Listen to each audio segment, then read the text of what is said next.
A dying 8-year-old boy in a wheelchair handed his most precious possession, a worn red toy truck, to a leather-clad stranger outside a children's hospital, whispering that real men help each other out. 3 days later, the thunderous roar of 300 Harley-Davidsons shook the entire town as the largest motorcycle escort in state history formed outside his house. But what could possibly drive hardened bikers from across the country to drop everything and ride hundreds of miles for one little boy they'd never met? The morning air hung thick with hospital disinfectant and the weight of unspoken goodbyes as 8-year-old Tommy sat in his wheelchair outside the children's wing, breathing tubes snaking from his nose like a transparent lifeline. The plastic wheels of his chair caught in the grooves of worn concrete while he waited for his mother to finish another consultation with doctors who spoke in hushed tones and avoided direct eye contact. His fingers clutched a battered red toy truck, its paint worn smooth from countless adventures across imaginary highways. The metal cab, dented from drops and crashes that had once seemed catastrophic, but now felt like precious memories of a time when broken toys were his biggest worry. The rumble of motorcycle engines cut through the sterile quiet, growing louder until leather boots appeared in his peripheral vision, and Tommy looked up to see a mountain of a man, with graying beard and club patches, kneeling down to his eye level with surprising gentleness. "That's a fine truck you got there, little man," the biker said, his voice carrying the gravel of countless miles and cigarettes, yet softened by something that reminded Tommy of his father's bedtime stories. The man's hands were scarred and weathered, adorned with rings that caught the afternoon sunlight, but his eyes held the same careful attention that nurses used when checking Tommy's IV lines. Tommy felt the familiar tightness in his chest that had nothing to do with his failing lungs and everything to do with the loneliness that lived there. The ache of watching other children run while he counted breaths like precious coins. "My dad always said, 'Real men help each other out,'" Tommy whispered, his voice barely audible above the distant hum of medical equipment. "And you look like you could use a good truck more than me." The words tumbled out before he could stop them, carrying with them all the weight of wisdom that comes too early to children who understand mortality before they understand multiplication tables. Marcus, though Tommy didn't know his name yet, felt something crack open in his chest as those small, trembling hands extended the truck toward him. The gesture so pure and unexpected that it cut through years of accumulated cynicism, like sunlight through storm clouds. The toy felt impossibly light in his calloused palms, yet somehow contained the weight of every childhood he'd forgotten to cherish, every moment of innocence he'd taken for granted during his own healthy youth. "Are you sure about this, buddy?" Marcus asked, though he already knew the answer in the determined set of Tommy's thin shoulders, in the way the boy's eyes never wavered despite the effort each breath required. Tommy nodded, with the solemnity of someone making a decision that mattered more than anything else in his shrinking world, and Marcus carefully tucked the truck into his leather jacket, feeling it settle against his ribs like a promise he didn't yet understand how to keep. From the hospital window 3 floors above, Tommy's mother Sarah watched this strange exchange unfold, her hand pressed against glass that felt cold as her son's future, tears streaming down her cheeks as she witnessed what might be her boy's final act of pure generosity. The doctors had given him weeks, maybe days, their clinical assessments delivered with the practiced detachment of professionals who'd learned to protect their hearts from breaking too often. She'd seen Tommy give away his favorite books to other patients, watched him share his few remaining good days with children even sicker than himself. But this felt different, more final, more like a goodbye, disguised as kindness.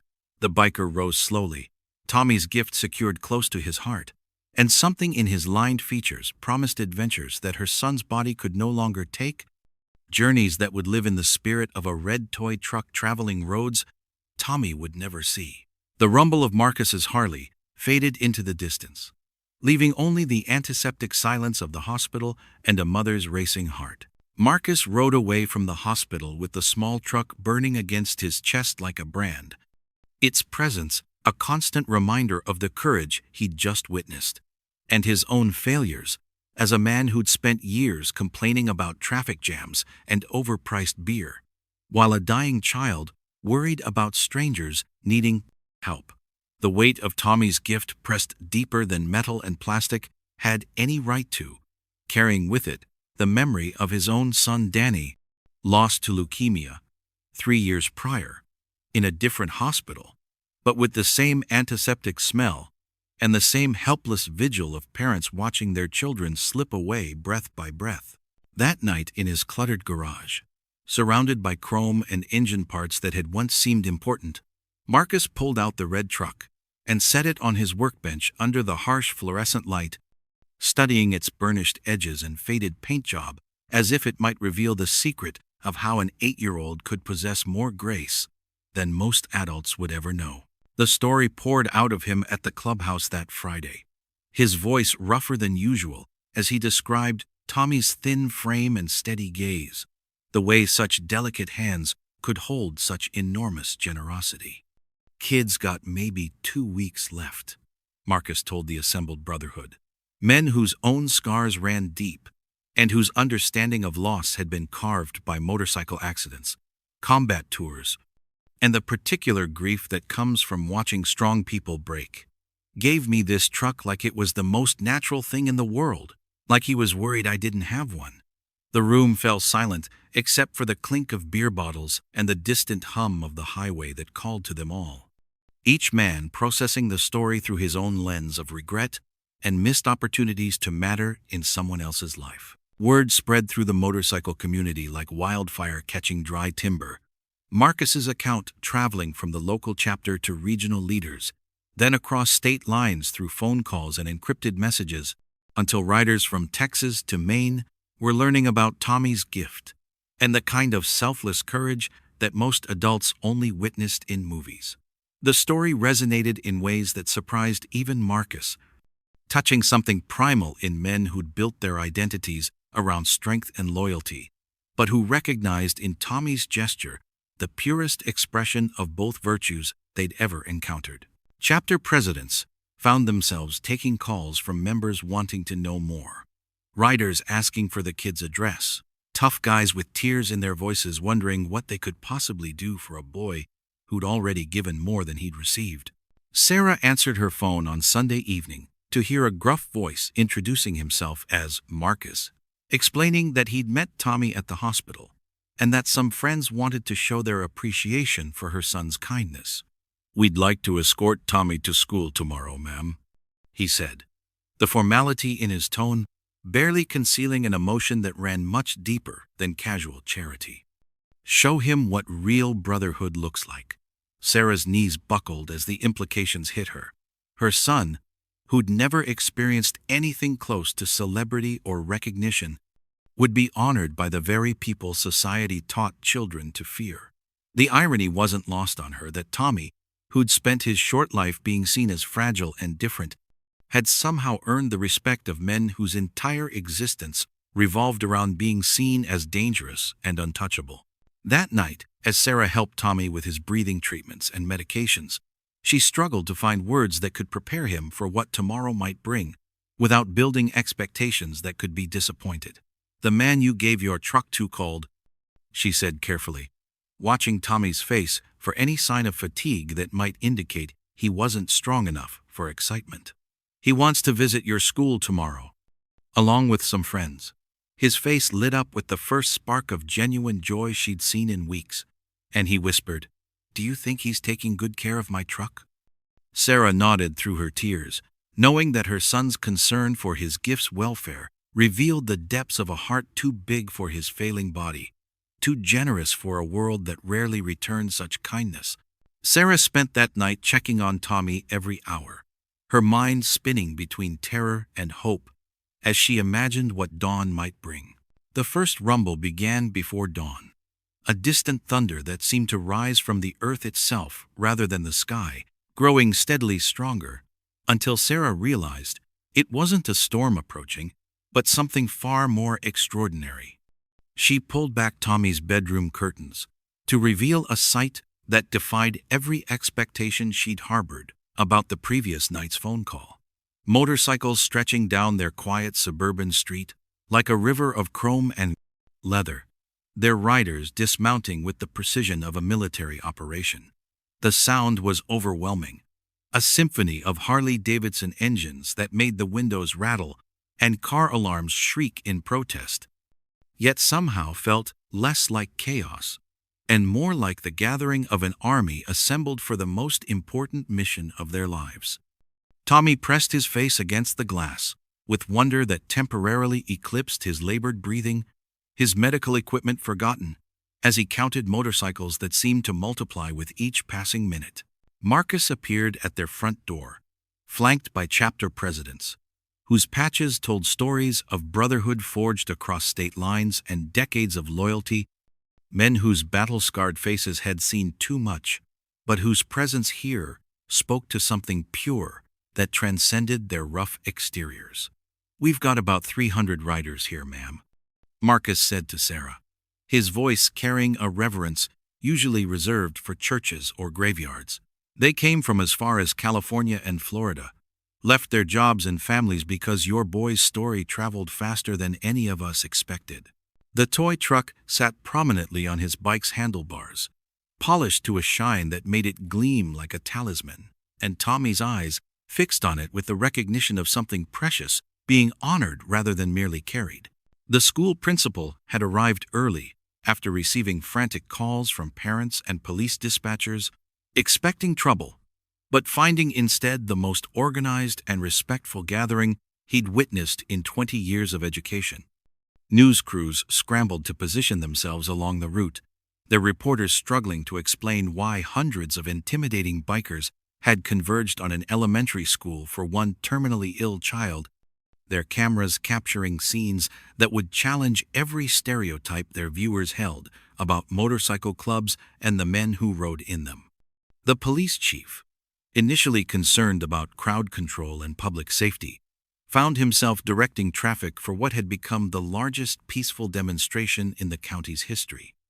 Officers taking pictures of the procession they knew their own children would want to hear about for years to come. Tommy's classmates pressed their faces against every available window as the procession formed with military precision, their teacher abandoning lesson plans to witness history unfolding in their schoolyard.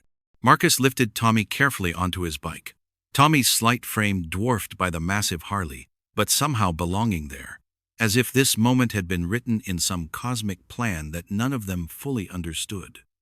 The breathing apparatus was secured with the same attention to detail that these men applied to their most precious cargo, and his tiny hands gripped Marcus's leather jacket with the trust of a child who'd learned to recognize genuine kindness beneath unexpected packaging. As they began to move through town at a ceremonial pace, Tommy waved from behind Marcus like royalty returning from conquest, his smile visible even through the clear plastic of his oxygen mask. The procession rolled past the hospital, where he'd spent countless months, past the park where he'd once played before illness claimed his strength, past every landmark of his brief but significant life, while the entire community emerged from homes and businesses to witness something they'd never seen before and would never forget.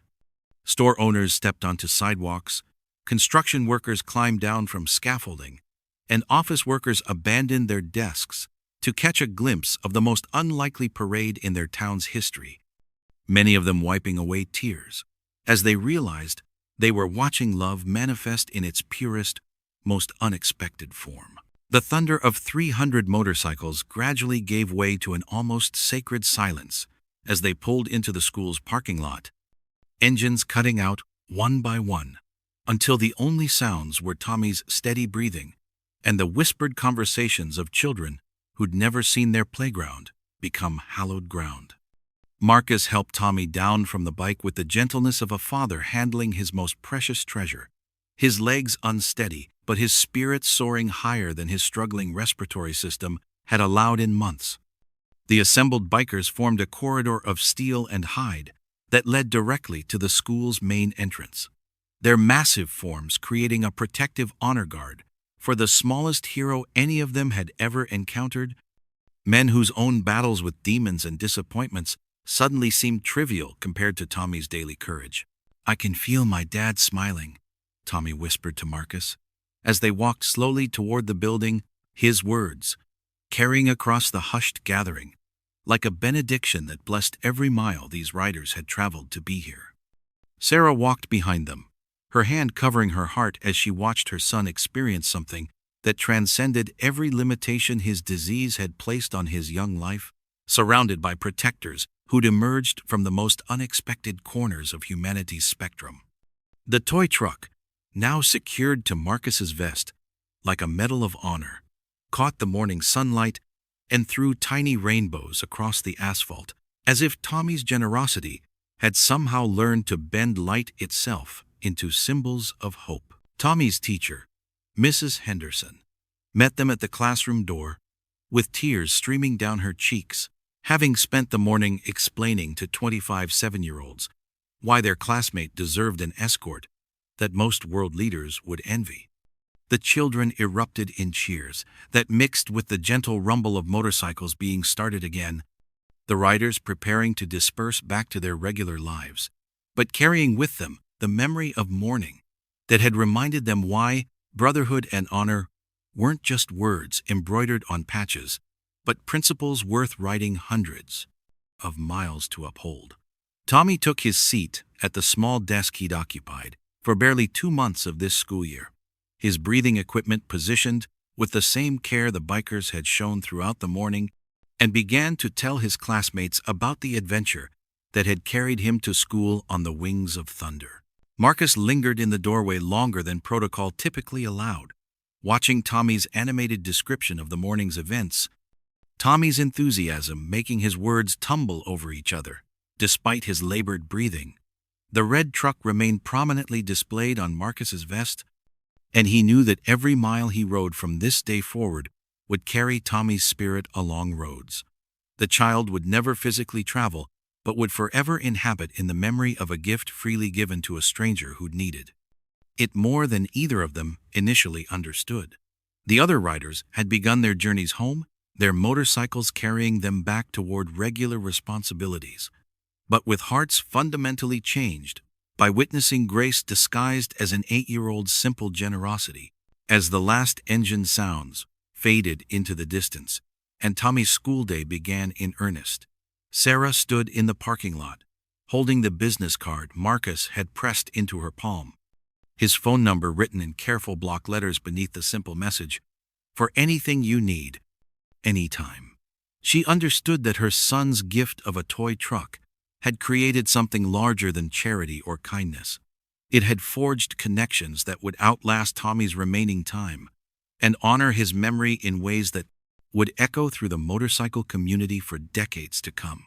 The morning sun climbed higher over the elementary school, where her boy was learning his final lessons about friendship and courage, surrounded by classmates who would someday tell their own children about the day 300 angels arrived on motorcycles to escort the bravest person they'd ever known safely home to where he belonged, carrying his light forward on highways that stretched toward infinity.